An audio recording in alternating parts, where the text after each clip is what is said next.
नहीं तो बाजी के मुकाबले में नवाज शरीफ साहब आज इतनी स्ट्रॉन्ग पोजीशन पे तो नहीं है कि वो ये बयानियाँ इस तरीके से सेल कर सकें। एक ऐसे मौके पे जब इस चीज़ का ज़्यादा इम्कान नज़र आता है और ज़्यादा ये क़यास आराइयाँ भी हैं कि नवाज शरीफ साहब जो वापस आ रहे हैं वो एक अंडरस्टैंडिंग से वापस आ रहे हैं और ज़ाहिर है वो अंडरस्टैंडिंग उनकी इस्टेब्लिशमेंट से ही है। तो अब अगर इस्टेब्लिशमेंट के साथ एक अंडरस्टैंडिंग से वो वापस आ रहे हैं तो उसी इस्टेब्लिशमेंट के ख़िलाफ़, चाहे उसमें उसके एक्स लोग हों, उनके ख़िलाफ़ वो एक स्ट्रॉन्ग पोजीशन इस वक्त कैसे ले रहे हैं, उसकी दो ही वजूहत हो सकती हैं। या तो ये मैच फिक्स है कि वो ये तासुर लोगों में ज़ाहिर करवाना चाहते हैं कि वो इस्टेब्लिशमेंट की अंडरस्टैंडिंग से आ रहे हैं, इसीलिए वो एक एंटी इस्टेब्लिशमेंट पोजीशंस लेकर आ रहे हैं वापस, ताकि वो लोगों को ये सेल कर सकें इस चीज़ को कि जी वो एक एंटी इस्टेब्लिशमेंट पोजीशन ले रहे हैं। मादी में जो चीज़ें रही हैं वो जैसे बुखारी साहब कह रहे थे वो बिल्कुल ठीक रही हैं, लेकिन मादी में नवाज शरीफ साहब के पास पंजाब की एक स्ट्रॉन्ग पोजीशन थी पंजाब में। इस वक्त गालिबन वो सिचुएशन नहीं है जो लेवल प्लेइंग फील्ड की बात कह रहे हैं। देखिए लेवल प्लेइंग, जिस तरह अभी आपने नैब की बात की और ये बड़ा सिग्निफिकेंट है जो नैब एक्टिव हुई है, जिस तरह इंटेलिजेंस एजेंसीज़ के पर्सनल वहाँ उनकी सर्विसेज ली जाने वाली हैं, ये सारी चीज़ें हैं। लेवल प्लेइंग फील्ड दो तरह की होती हैं, एक तो ये कि सबको मुकाबले में हिस्सा लेने दिया जाए या ये कि सबको ही फारिग कर दिया जाए।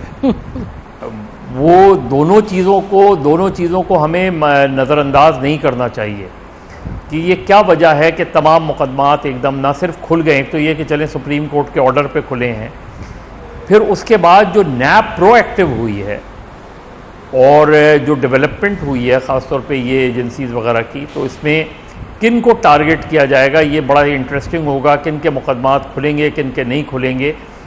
तो मेरा ख्याल है एक ऐसी सिचुएशन है जहाँ नवाज शरीफ साहब फ्यूचर का कोई बयानिया इस वक्त सेल नहीं कर सकते। बहुत मुश्किल होगा कि वो क्या पोजीशन लेंगे कि वो महंगाई को कैसे कम करेंगे।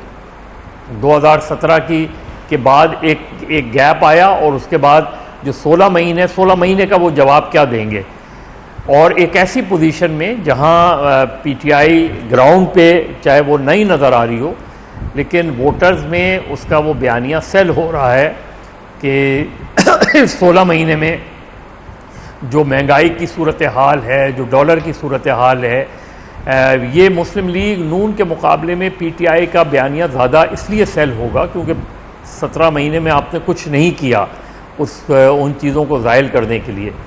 तो इस वक्त जो सिचुएशन मुझे ये, क्योंकि बहुत डिफ़िकल्ट है एक ऐसी सिचुएशन में जहां उनके आने की तैयारी हो रही हो, जहां ये सारी चीज़ें हो रही हों, वहाँ वो ये मुतालबा करें। अच्छा, वो भी एक वेग सा मुतालबा है कि जी जनरल फैज़ का एहतसाब होना चाहिए, जनरल बाजवा का एहतसाब होना चाहिए, आसिफ सईद खोसा और साकिब निसार। कैसे करेंगे आप एहतसाब? क्या वो बताएंगे कि ये किस तरीके से करेंगे, क्या करेंगे आप बाजवा साहब के साथ, या फैज़ साहब का एहतसाब कैसे होगा? कोई स्पेशल ट्राइब्यूनल बनाएंगे? आसिफ सईद खोसा और साकिब निसार का एहतसाब कैसे करेंगे? क्योंकि ये सिर्फ स्टेटमेंट्स के उस पर बात नहीं चलेगी। तो मुझे ये या तो सीधी सी बात ये, तो या तो ये मैच फिक्स है और वो अपने आप को रीबिल्ड करना चाहते हैं कि उनकी जो पोजीशनिंग है, क्योंकि इमरान खान भी वही पोजीशन एंटी एस्टैब्लिशमेंट पोजीशन लिए हुए हैं, तो उसको काउंटर ही एक एंटी एस्टैब्लिशमेंट पोजीशन लेकर कर रहे हैं। कल से अजहर जावेद साहब ने काफ़ी अपडेट तो हमें कर दिया है, लेकिन 2-3-4 बातें जो मैं ऐड करना चाहूँगा वो ये कि ये बात शायद दुरुस्त नहीं है कि उनको नवाज शरीफ साहब ने बुलाया था, बेशक वो ये कह रहे हैं, लेकिन मुझे यूँ लगता है कि यहाँ से उन्हें भेजा गया है।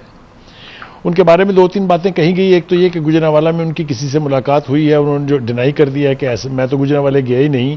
तो मुलाकात का गुजरांवाले होना लाजमी नहीं है, मुलाकात तो कहीं भी हो सकती है।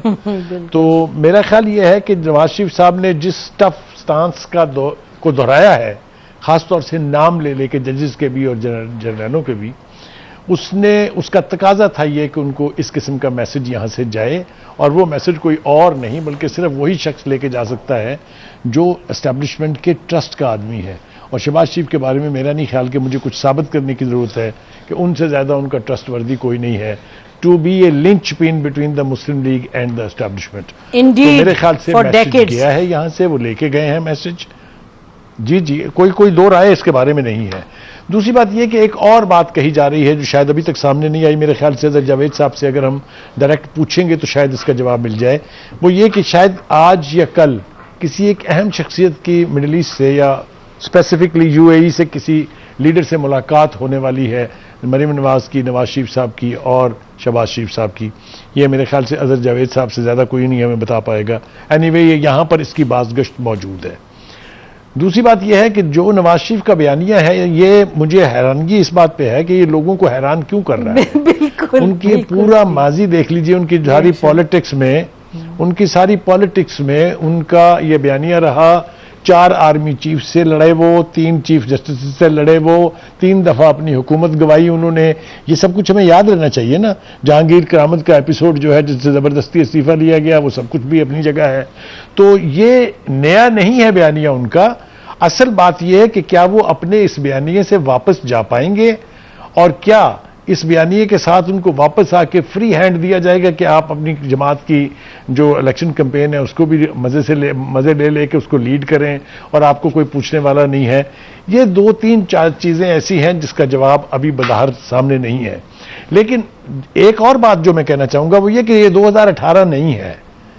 फौज की जो इंटरफेरेंस है या जो इन्फ्लुएंस है उसका लेवल वो नहीं है जो 2018 में था।